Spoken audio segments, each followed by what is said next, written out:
नमस्कार, मी सुरेश चिरडे. आपण पाहतात महाराष्ट्र 24 न्यूज.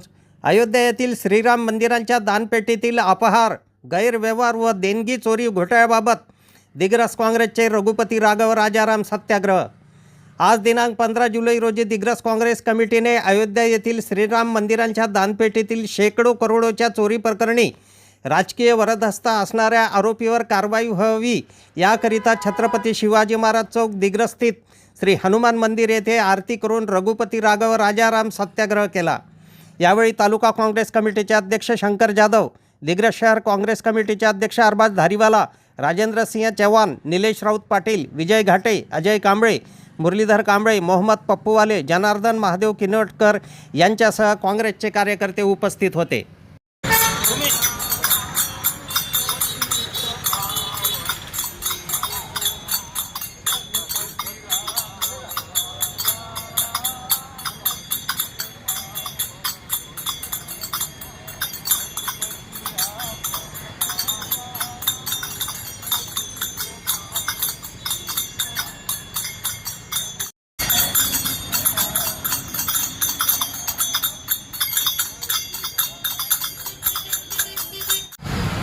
देशात अयोध्येमध्ये देशाचा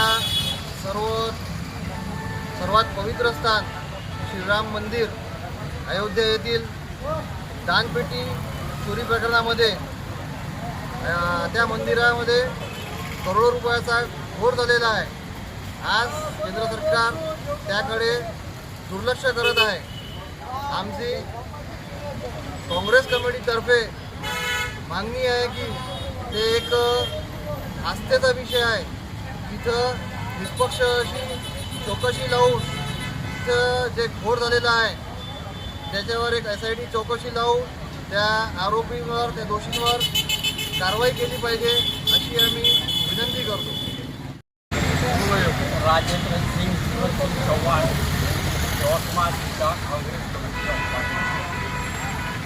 संपूर्ण भारतामध्ये गाजत असलेलं अयोध्येचं राम मंदिर प्रकरण, हिंदू समाजाची आस्था, संपूर्ण भारताचं हिंदू समाज रामाच्या नावानं एकवटलेला आहे. या मंदिरामध्ये मंदिर बांधकाम झाल्यानंतर या ठिकाणी संपूर्ण देशामधून रामाला चाहणारा जो वर्ग आहे तो वर्ग त्या ठिकाणी पैसे पाठवत होता, पैसे टाकत होता. कोट्यावधी रुपयाचं रोज आवक जावक त्या ठिकाणी होत होती.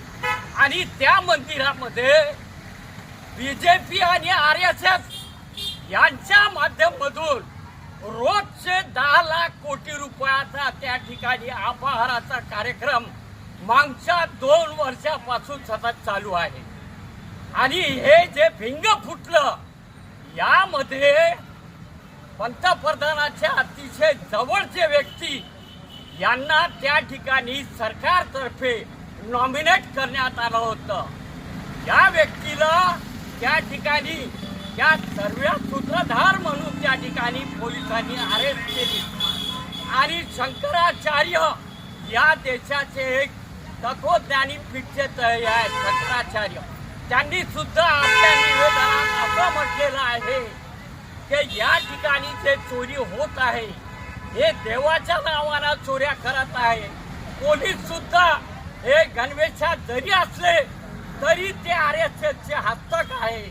त्या ठिकाणी कामं करत असलेले जे त्या ठिकाणचे जे लोक आहे मंदिर परिसरामध्ये ते सुद्धा RSSचे BJPचे हस्तक आहे. तर आमची या देशाच्या सरकारला, या राज्याच्या सरकारला अशी आमची विनंती आहे की जगप्रसिद्ध राम मंदिर, ज्या रामाच्या नावाने प्रत्येक हिंदूच्या मनामध्ये अतिशय आदर आहे, सर्व धर्मीय तो मंदिर आहे, कोणत्या जाती धर्माचा तिथं उल्लेख नाही. राम हा हिंदू धर्मामध्ये, मनुष्य धर्मामध्ये सर्वश्रेष्ठ गणला जातो. रामाचं आम्ही अस्तित्व आमच्या डोळ्यापुढे ठेवतो की मनुष्यामध्ये मनुष्य ज्या वेळेला जन्म घेतो तो रामाच्या गुणाचं त्याच्यात आधार असणं आवश्यक आहे. अशा मंदिरामध्ये जर अशा चोऱ्या केंद्र सरकारच्या जवळचे लोक, पंतप्रधानाच्या जवळचे लोक जर करत असतील तर या देशाला पूर्ण जगामध्ये कलंक लागलेला आहे. अशा वेळेला आम्ही दिग्रस तहसीलतर्फे आमचे शंकर जाधव या ठिकाणी तालुका अध्यक्ष आहे, कारभाराचा आहे, सर्व आमचे सहकारी पदाधिकारी आहे, माझी भगिनी आहे भगत, ते महिला काँग्रेसचे अध्यक्ष आहे.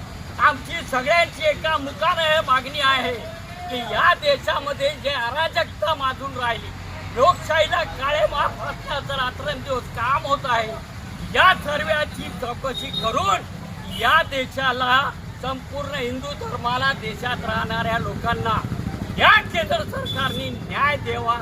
यासाठी नाही कुस्ती लावा, परंतु गुन्हेगार हा त्या ठिकाणी पळाला नाही पाहिजे, त्याच्यावर कारवाई झालीच पाहिजे.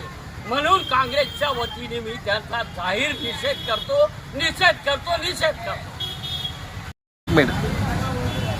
प्रदेश काँग्रेस कमिटीच्या आदेशानुसार संपूर्ण महाराष्ट्रभर अयोध्येमध्ये जे दानपेटीद्वारे चोरीचा प्रकार घडला, त्या माध्यमातून प्रत्येक महाराष्ट्रभर आम्ही श्रीराम मंदिराच्या समोर बसून आम्ही चौकशीची मागणी करत आहोत. खऱ्या अर्थाने श्रीराम यांच्या सुरक्षेचा हा खरा अर्थ आहे. तर राम सुरक्षित नाही, जनता काही सुरक्षित राहणार आहे. ज्या ट्रस्टनी, सरकार मान्य ही ट्रस्ट आहे, त्या ट्रस्टनी आता राजीनामा यांनी चालू केलेला आहे. आमची एकच मागणी आहे, या लोकांचे राजीनामा न घेता यांची पोलिसांना स्वाधीन करून त्यांची चौकशी करण्यात यावी व या चोरी केलेला पैसा आहे हा जनतेचा पैसा आहे. एका गावातून 50 घराची रक्कम लोकांनी दान म्हणून राम मंदिरात दिली आहे.